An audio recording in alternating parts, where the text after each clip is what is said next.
شروع اللہ کا نام لے کر جو بڑا مہربان نہایت رحم والا ہے۔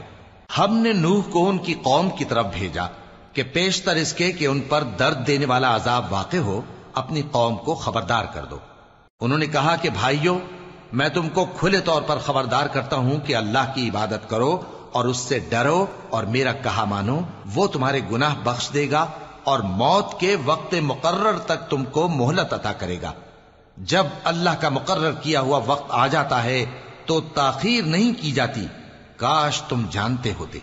جب لوگوں نے نہ مانا تو نوح نے اللہ سے عرض کی کہ پروردگار، میں اپنی قوم کو رات دن بلاتا رہا لیکن میرے بلانے سے وہ اور زیادہ گریز کرتے رہے۔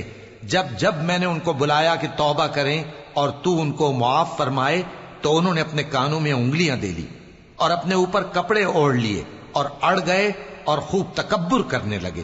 پھر میں ان کو بلند آواز سے بھی بلاتا رہا، پھر علانیہ بھی اور رازداری سے بھی سمجھاتا رہا۔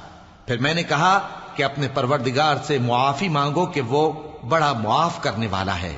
وہ تم پر آسمان سے موسلا دھار میں برسائے گا اور تمہارے مال اور بیٹوں میں اضافہ کرے گا اور تمہیں باغ عطا کرے گا اور ان میں تمہارے لیے نہریں بہا دے گا۔ تم کو کیا ہوا ہے کہ تم اللہ کی عظمت کا اعتقاد نہیں رکھتے، حالانکہ اس نے تم کو طرح طرح کی حالتوں میں پیدا کیا ہے؟ کیا تم نے نہیں دیکھا کہ اللہ نے 7 آسمان کیسے اوپر تلے بنائے ہیں اور چاند کو ان میں روشن بنایا ہے اور سورج کو چراغ بنا دیا ہے؟ اور اللہ ہی نے تم کو زمین سے ایک خاص طرح سے پیدا کیا ہے، پھر اسی میں تمہیں وہ لوٹا دے گا اور اسی سے تم کو نکال کھڑا کرے گا۔ اور اللہ ہی نے زمین کو تمہارے لیے فرش بنایا تاکہ اس کے بڑے بڑے کشادہ رستوں میں چلو پھرو۔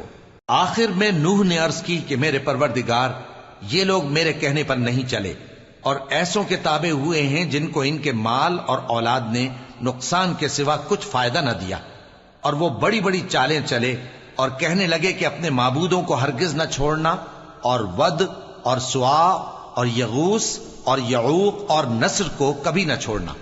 اور اے پروردگار، انہوں نے بہت لوگوں کو گمراہ کر دیا ہے، اور تو ان ظالموں کو اور زیادہ گمراہ کر دے۔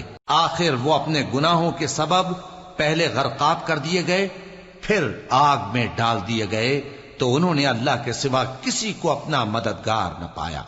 اور پھر نوح نے یہ دعا کی کہ میرے پروردگار، ان کافروں میں سے کسی کو زمین پر بستا نہ رہنے دے، اگر تو ان کو رہنے دے گا تو یہ تیرے بندوں کو گمراہ کریں گے، اور ان سے جو اولاد ہوگی وہ بھی بدکار اور ناشکری ہوگی۔ اے میرے پروردگار، مجھ کو اور میرے ماں باپ کو اور جو ایمان لا کر میرے گھر میں آئے اس کو اور تمام ایمان والے مردوں اور ایمان والی عورتوں کو معاف فرما، اور ظالم لوگوں کے لیے اور زیادہ تباہی بڑھا۔